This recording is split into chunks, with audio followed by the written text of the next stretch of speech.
Good morning, everybody. It is Friday, May 26, 2018, 6:11 a.m. Alright, we are tracking continental U.S. weather as well as our subtropical storm Alberto. You can see down here in the bottom right-ish part of the screen, those moisture bands are already in Florida. We can see them moving up over Cuba, which is right where my mouse is. And we have actual issued tropical storm warnings all the way from Louisiana all the way through the Panhandle, basically to Panama City.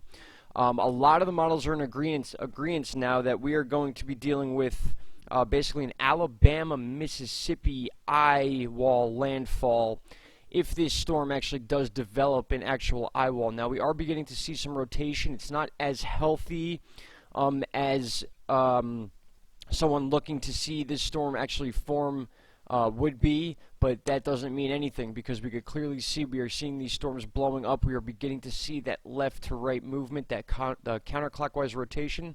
The low is basically down in this area, so picture this spinning down here, flaring up all these storms along this side, and it is looking like it's going to shoot the gap between Cancun and Cuba here. Now, if that's the case, like we talked about yesterday, that is what we want to watch out for, because that is going to allow all this tracking space here for this thing to strengthen.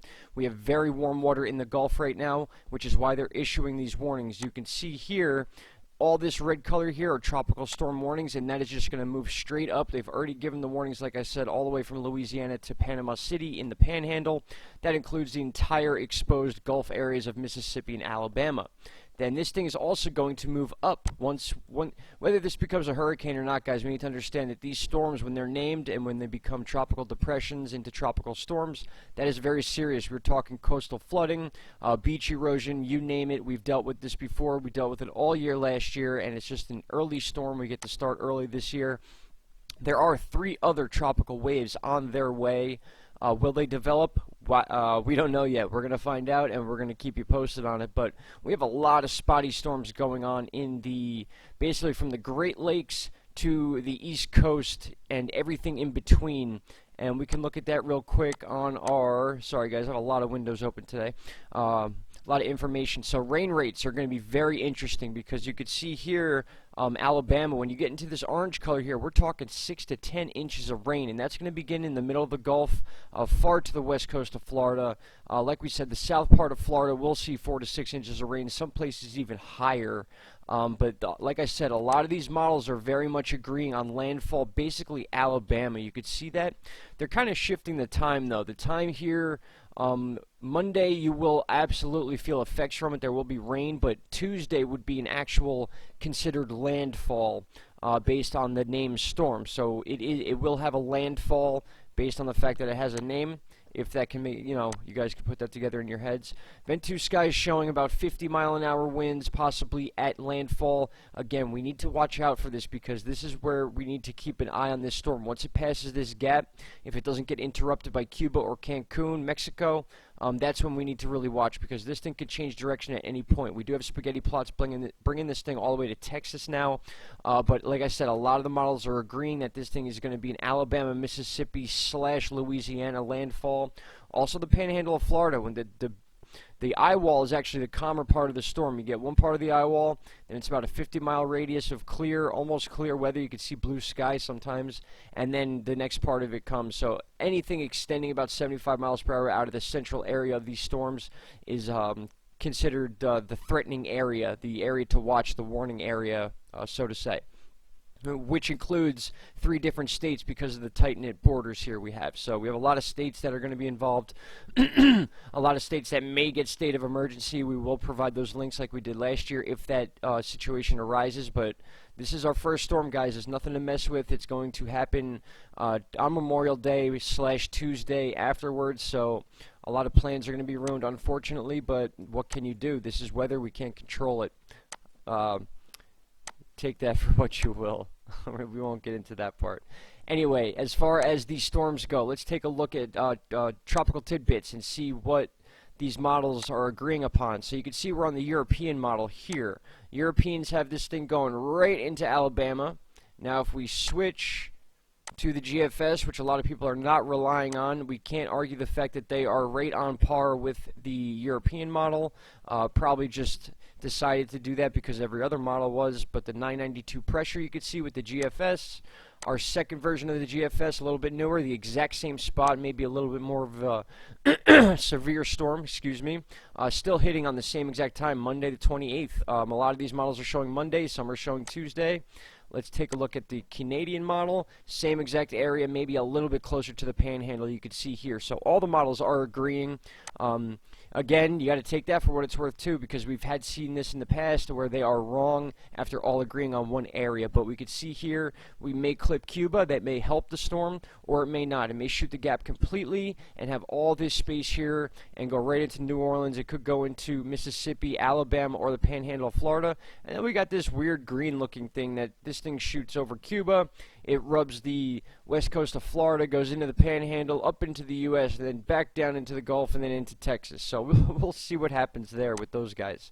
But you can see here, these are all our tropical storm watches and warnings, basically from Louisiana all the way to Indian Pass. You could call that Panama City.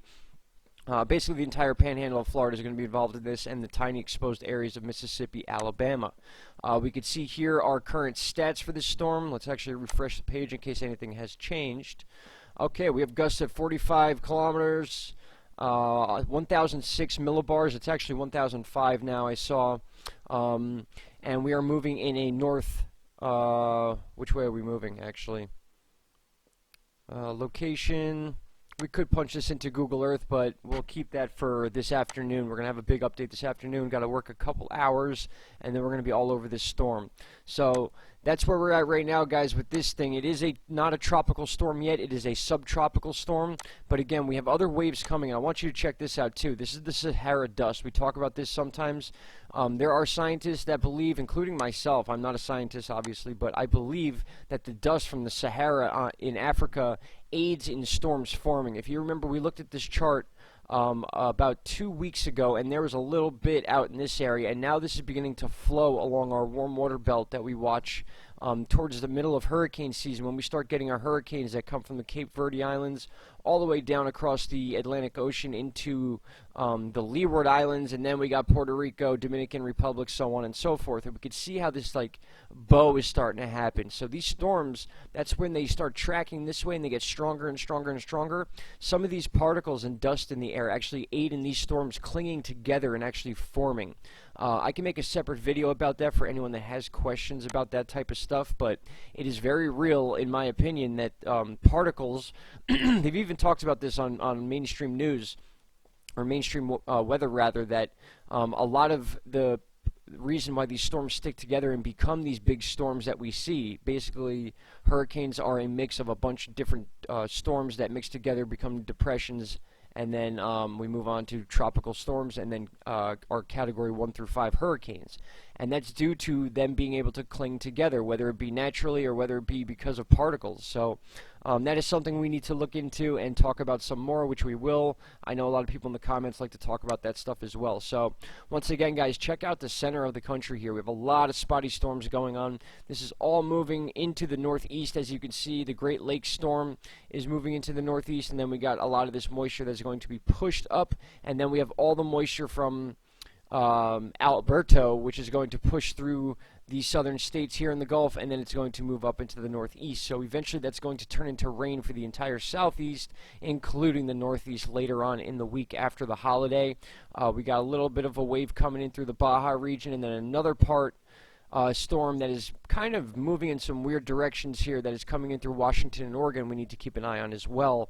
Non-hurricane, obviously our hurricanes come from the Atlantic side, but we need to watch these moisture systems that move west to east, because sometimes they mix in with part of our jet stream that have to do with these storms. So that's where we're at, guys. Here's a little bit of a cloud top version of the storm, which we actually already looked at. Sorry about that. So let's back this up real quick and just take a look at our timeline on Ventu Sky here. We could see pretty good rotation after Saturday. So the 27th, between the 26th and 27th, that 24-hour period is pretty much going to be crunch time as far as how strong this storm gets. because we have a long way to travel in the Gulf. The water's nice and warm. So you can see here we kind of have a little bowing going on. We have that central area right here, and then we have a little bit of these anomalies around the storm. But by the 27th, we have some pretty good rotation going on. We could even back this up into the early part of the morning on Sunday and even see how it's still wobbling a little bit. But some of these wind speeds are pretty high. So basically the main idea with this thing is a lot of rainfall. Like we said, a lot of these areas could get 10 inches or so, which is no joke. That's beach erosion, a lot of waves, things of that nature. So we're going to dig into this later on this afternoon. Had to touch base with you guys this morning for those of you waiting for an update. But right now they're pushing back a little bit of the landfall deal. But you saw yourself, some of these say Monday is going to be landfall. Some say Tuesday. Hopefully it doesn't totally ruin the weekend, but it looks like the rain is already there in all over parts of Florida. And that's just going to start whipping through the Panhandle and into Louisiana. So we'll see what happens with those guys, and we are going to continue watching this. But tropical storm warnings, guys. We got our first of the season. Here they are. You see them with your own eyes. All right, everyone. Have a great start to your weekend. I know it's early. Hopefully some of you are up. Some of you got work like I do. And we'll talk this afternoon. And then we're off till Monday, or Tuesday, rather. All right, guys. Have a great morning. Talk to you soon. Bye-bye.